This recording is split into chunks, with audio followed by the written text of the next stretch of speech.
I don't like the trend in this circle, men's motivation circle. I don't like the hustle culture as is being brought out and taught today. I don't agree with it because I think it's out of balance. I think young men need to know that, hey, it's okay for you to sit down and to read and have a cigar and to chill and to think. Because I guarantee if you're in the weight room, pumping out all these reps and running on the machine, and then you're going into the cubicle and you flip open a computer and you're not thinking, you're learning, you're taking in, but you're not meditating on stuff and you're not thinking. But that can be taken so far that young men are made to feel guilty for just sitting down and thinking and relaxing. And I understand that there was a tendency in this country. We had a lot of young men that were not raised with dads. They weren't raised to work, and so it's sitting on the couch playing the stupid Xbox, not growing up learning to work. So that pendulum went too far this way. So now you've got guys who, in order to counteract that, they swung the pendulum too far this way. And a balanced man needs to be somewhere in the middle. He needs to be able to work, to do what needs to be done, to improve himself. And he also needs to sit around by the fire in the backyard and have a cigar and read some Kipling and just stay balanced. There needs to be balance. I like to say that raising children is like holding a wet bar soap. If you squeeze it too tight, it squirts out of your hands. If you don't hold it tight enough, it slides out of your hands. Raising children, you got to be balanced. There has to be discipline. We as human beings need discipline in our life, but there has to be love and grace and understanding. And so a lot of children who grow up with issues from being raised, those issues are because their parents are out of balance one way or another. Marriage, you got problems in your marriage, it's usually somebody's out of balance. They're too distant or they're too clingy. They're too demanding or they're too permissive. They don't have personal boundaries. It's just out of balance. I do this because it makes me feel better. I do this because it gives me purpose in life. I do this because you're going to like me more, or you're going to respect me more. That's where it becomes a problem. But it's not a problem if it's just, empathy. So I was riding for an outfit in Alaska, guiding, and they brought in a mare, and she was a retired, the best I could understand, she was a retired barrel racing horse from here in Texas. And so when I signed on, they assigned her to me because nobody else, we couldn't put guests on her. None of the other wranglers wanted to ride her because her go-to was run. If something disturbed her, her head came up and it's run, just run. That's my answer to escape, to just run. And it wasn't something that I could physically fight and stop. And so that horse really made me step outside of the thought process of physically controlling something that has a mental emotional issue and getting in her head and figuring out what can I do if the problem is mentally or emotionally, what can I do to get into her head and get into her emotions and fix that for her. And so what I did, and it's so simple, it probably wouldn't even make sense to a lot of folks. But while we were sitting there and while she was calm, sitting there at the ranch, waiting for others to get on their horses, I would just come in with the lightest little pressure and get her to tip her nose. Not pull her nose in, just give a signal, hey, tip your nose. So she'd tip her nose. And we'd just do that and just do that. And then when we get out on the trail and she started getting anxious about something and her head would come up, I would just default to that. And so she would find something that she was secure, the signal, and she would calm down, and she would calm down. And working with that mare for the summer, I made huge strides with myself in stepping outside of the norm of trying to physically control something that isn't ideal. And it's like, I'm not going to pick your head up. That's what you have a neck for. Okay? You have that neck. That's what it's for. I'm not picking your head up. I'm going to suggest to you that you decide it's in your best interest for you to pick your head up.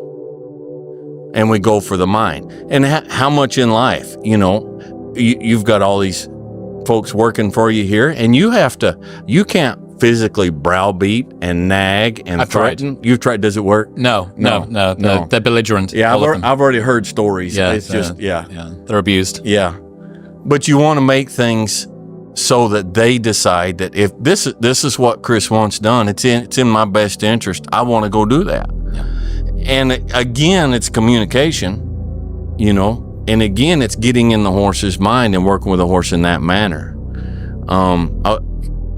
I'll give you an illustration if I can. All right. One of the cardinal sins in my book is when I go to get on a horse and the horse walks off. When I'm part way up, I'm stepping up, I'm swinging my leg over, and he's walking, he's leaving. Okay. That's a cardinal sin.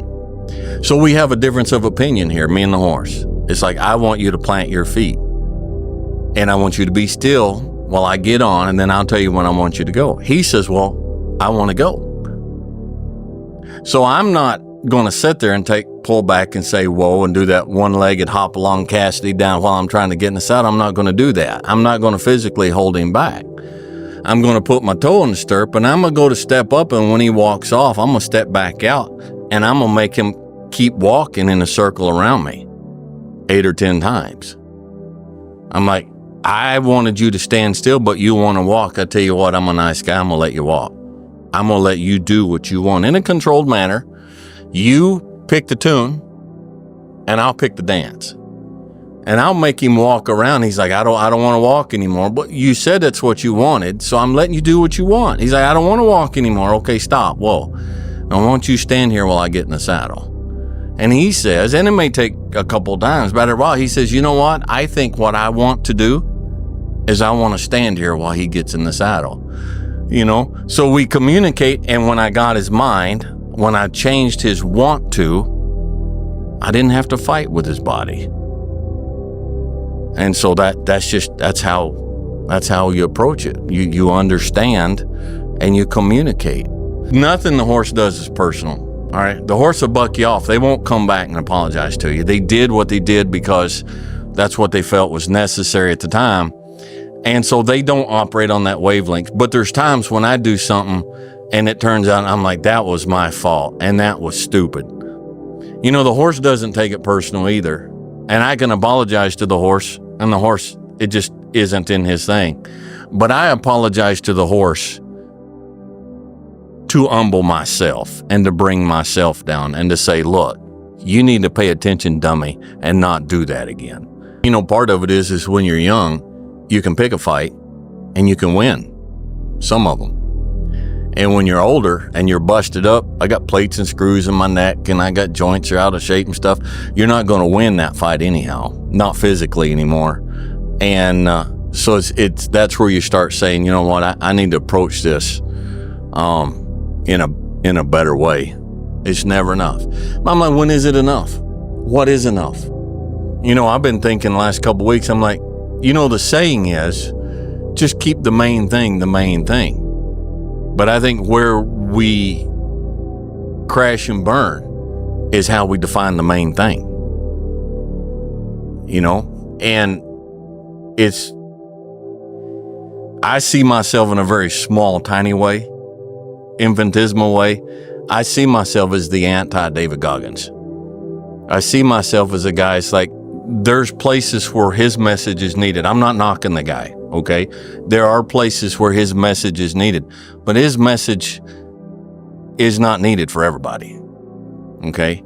I'm gonna probably step over a line here, and you can edit out anything you want, all right? I'm really bothered by these guys who are financial gurus who will fire you if you don't have a six-pack. There's a problem. There's a main thing, staying the main thing problem with that viewpoint on life. And I want to see men that I'm, for whatever reason, whatever way, brought in to influence, I want to see them find balance. I don't want to see them find money. I don't want to see them find six packs. If that is part of the result of it, fine, okay? And, my children, although they're grown, they benefit from it. But ultimately, in the end, if I'm pour all my life into making money, that's for me, But if I pour my life into as many people as is fitting, and I don't know, their life is better for me having come through. I want, and I'll never know, in some tiny way, what means the most to me is that when you leave here today, in some small way, your life is better for us having sat down and talked. That means more. I think a real man is born to serve. And serve means provide for those that are in your sphere of you to provide for. It means to protect. It means to encourage. It means to teach and to train. And sometimes it means to step back and let them hit the wall. Sometimes the best service you can do for somebody is to, when it's all done, walk up and look down and say, did that hurt? That's what they needed. But we won't do that because it makes us look bad. And even in our service to others, we do it for ulterior motives, But yes, I believe that very strongly. I believe if you spend your whole life to yourself, for yourself, you have no purpose of being here.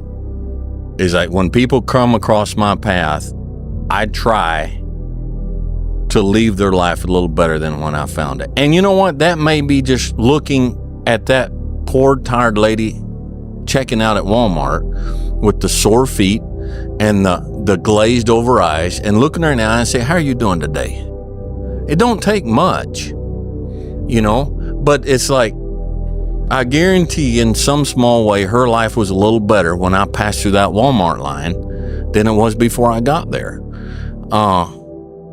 And yeah, I think that's a good man. A good man is a man who can protect and who can provide and who can serve, who can comfort, who can reprimand, who can discipline, whatever's necessary to make the world a little better because he passed through.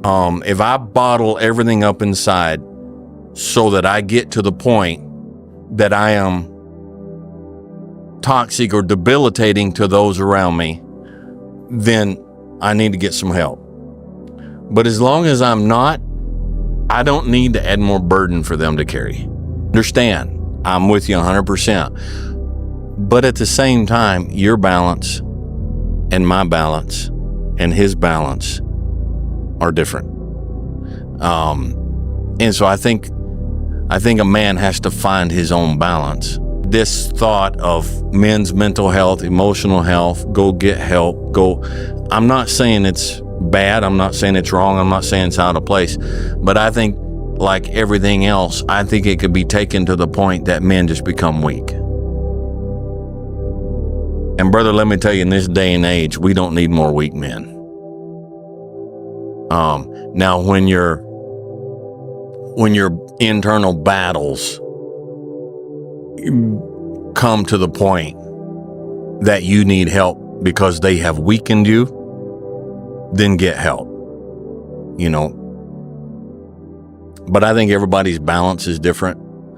And I fear there was a problem for years on this side, but I fear, just like everything else, with that subject being pushed the way it is, we're going to get out of balance on the other side. And it's like, and everybody needs therapy for everything.